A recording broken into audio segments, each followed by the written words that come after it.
اللهم إنا نعوذ برضاك من سخطك وبمعافاتك من عقوبتك، ونعوذ بك منك لا نحصي ثناء عليك أنت كما أثنيت على نفسك.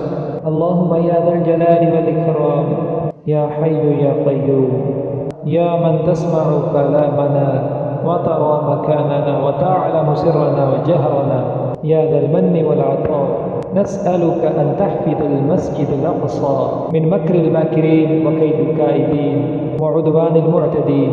اللهم حرر المسجد الأقصى من اليهود الغاصبين المحتلين المحاربين والصهاينة الغادرين. اللهم اجعل المسجد الأقصى شامخا عزيزا إلى يوم الدين. اللهم لا ترفع لهم في المسجد الأقصى راية، ولا تحقق لهم في فلسطين رواية. اللهم اجعلهم لما خلفهم عبرة وآية. اللهم اجعل شأنهم في سفال، وأمرهم في وبال، وكيدهم في ضلال، وفرق جمعهم وشتت شملهم. اللهم اجعلهم عبرة للمعتبرين يا رب العالمين. يا منزل الكتاب، يا مجري السحاب، يا سريع الحساب، يا هازم الأحزاب، اللهم عليك اليهود الغاصبين المحتلين والمحاربين. اللهم اهزمهم والعنهم ودمرهم وزلزلهم يا عزيز يا وهاب. اللهم اجعل الدائرة عليهم يا ذا القوة المتين. اللهم إنا نجعلك في نحورهم ونعوذ بك من شرورهم. اللهم أنزل عليهم بأسك ورجزك وعذابك يا إله الحق. آمين. اللهم انصر المجاهدين في فلسطين، اللهم انصر المجاهدين في كل مكان وبخاصة في فلسطين.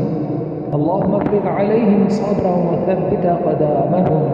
اللهم آتهم من لدنك رحمة وهيئ لهم من أمرهم رشدا.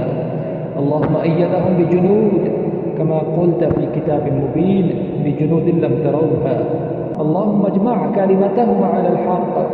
اللهم اربط على قلوبهم. اللهم اقذف في قلوب عدوهم الرعب والمهابة منهم يا قوي يا عزيز. اللهم انصر عبادك المستضعفين في فلسطين. اللهم يا ذا الجلال والإكرام، يا حي يا قيوم، يا سميع الدعاء، يا مجيب الدعوات، يا ذا المن والعطاء، نسألك أن تصلح أحوال المسلمين في كل مكان وحال إخواننا في فلسطين. اللهم انتصر لهم من اليهود الغاصبين المحتلين والمحاربين والصهاينة الغادرين. اللهم كن معهم عونا، اللهم كن لهم معينا ووليا ونصيرا ومؤيدا وظهيرا. اللهم اكشف الضر عن المسلمين في فلسطين وفي كل مكان. اللهم انصر عبادك المستضعفين في فلسطين من الرجال والنساء والولدان الذين يقولون ربنا اخرجنا من هذه القرية الظالم أهلها واجعل لنا من لدنك وليا واجعل لنا من لدنك نصيرا.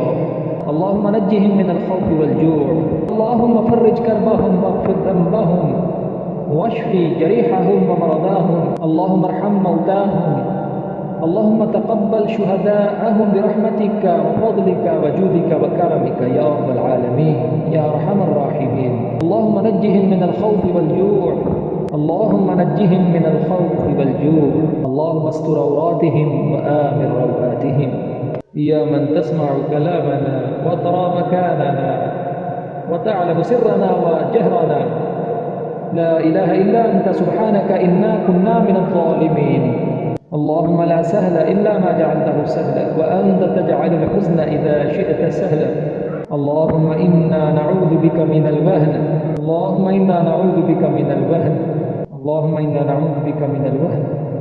ربنا لا تؤاخذنا إن نسينا واخطأنا، ربنا ولا تحمل علينا إصرا كما حملته على الذين من قبلنا، ربنا ولا تحملنا ما لا طاقة لنا به، واعف عنا واغفر لنا وارحمنا أنت مولانا فانصرنا على القوم الكافرين. والصلاة والسلام على سيدنا ونبينا محمد وعلى آله وصحبه أجمعين يا رب العالمين يا حليم يا كريم. آمين.